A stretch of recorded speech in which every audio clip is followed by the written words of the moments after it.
Hello, what's up guys? Good morning, good morning. This is Alex Libano at welcome back sa aking YouTube channel, Farmer Honorable. So ayan guys, ngayon po ay nagbabalik na po sa aking YouTube channel kasi po may mga may mga inasikaso lang sa the past few months. So ngayon lang po ako nakapag-vlog ulit kasi nga po may mga instances na ginawa na dapat unahin bago yung mga extra curricular na mga activities. So ngayon po ayan, dito ako sa aking sinasakang palay. Ayan po, nakikita nyo na sa aking likuran. So ngayon po ayan, dito ako para bisitahin yung aking tinanim na palay. So ngayon po ay yung araw ng 23rd days niya. So ika-23 na araw niya ngayon. So binisita ko kasi nung isang araw ay nag-abono ako para makita kung ano yung mga problema. So yan guys, itutur ko muna kayo guys. So ngayon ay bibisita lang muna tayo. Wala pa akong ibang activities na gagawin para makita natin kung ano yung problema o ano pang mga dapat gawin sa ating palay. So yan guys, samahan nyo ako na maglibot dito sa aking sinasakang palay.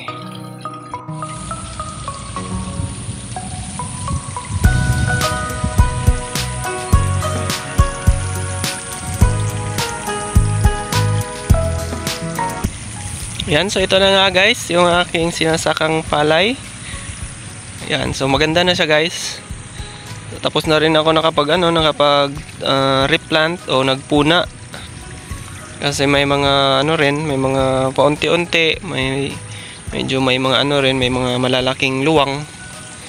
So nag-transplant na ako o nag-replant. So puna kung tawagin yan sa amin. So ayan siya guys. So sa mga bago pa lamang sa aking YouTube channel po pala, ako po si Alex Libano, isang farmer po. Ito pala yung mga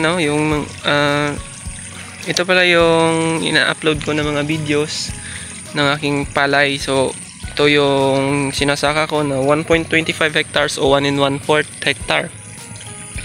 So yun guys, so samahan nyo ako maglibot guys.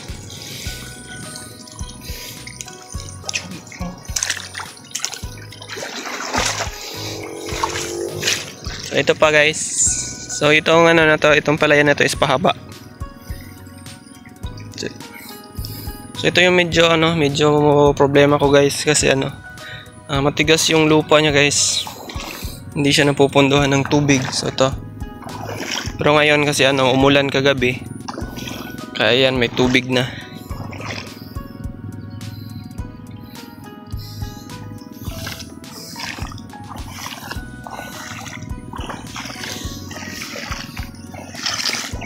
So ito rin yung isang problema ko dito, itong malapit sa kanal is siya, madaling tubuan siya ng damo. So yun siya guys, so makikita nyo maraming damo. Yan. Ito pa sa kabila. Marami. So yan guys, patuloy natin guys.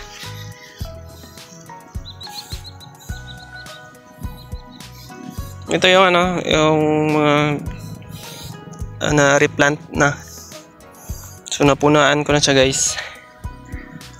So ayan, yung mga ganitong yung mga may mga luwang-luwang, kailangan din nating punaan para hindi masayang yung panahon na nakatenga lang yung lupa na walang tanim. So kailangan siyang i-replant. So ayan, na-replant na. Diyan siya guys, maraming damo. So i-sprayan ko na lang yan ng pandamo.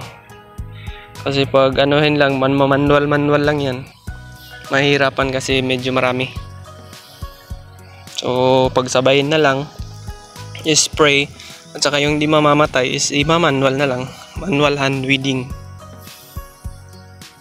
Diyan guys.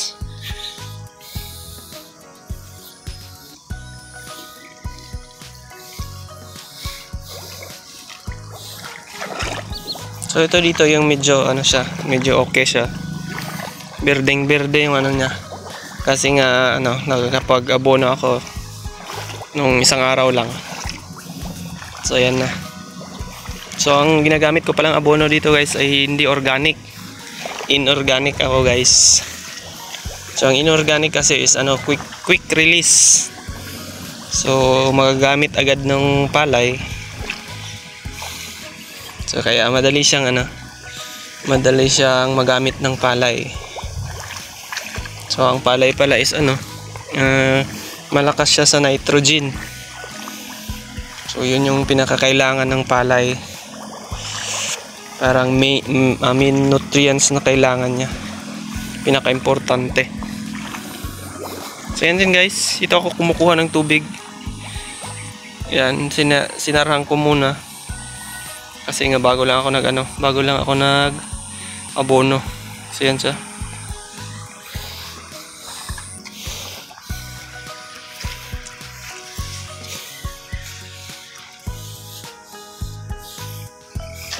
So yung namin dito ngayon guys sa amin sa Davao Oriental o Banay-Banay, Davao Oriental may isang problema kami ngayon na problema sa peste, yung steam borer. Kasi yung ibang palayan may problema na bago pa lang tanim na na palay nila is namamatay na kasi may steam borer na. Kung tawagin nila dito na tamasok.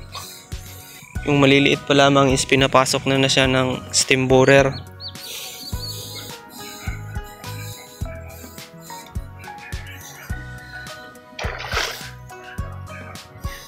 So sa awa ng Diyos dito sa akin may pailan-ilan lang. So okay lang naman siya. Hindi naman siya damage talaga. So unti-unti lang. So okay lang yun. Nasa pa naman pala ito ngayon, stage niya is tailoring stage pa. So pa yan, magsusuhi pa yan. May lalabas pang suhi sa gilid niya. So kakapal pa yan. Dadami pa. So ito. Maganda na siya dito guys. Ito lang yung yung may mga ganitong parte, yung laging napapasukan ng tubig. Yan siya guys. So minsan din kasi yung palay is dapat may time din na wala siyang tubig. Hindi naman siya pwedeng palaging may tubig para mabigyan ng daan yung shoots niya na makalabas. Kasi mamamatay yung shoots niya pag laging lubog sa tubig. Isa rin is kakainin ng kohol. So dapat tanggalan din siya ng tubig. So hanggang dun yan guys. So andito ako ngayon sa malapit sa kalsada. Yan.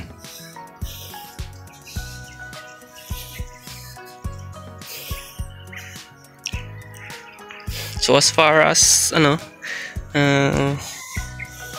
okay naman yung status ng palay.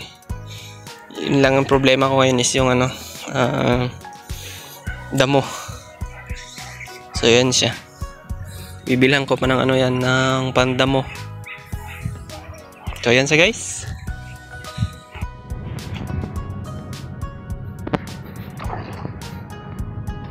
So ito yung sa guys, sa sa ibang palayan ito guys. Grabe yung tubig kasi nga maulan kagabi. Ito yun sa akin.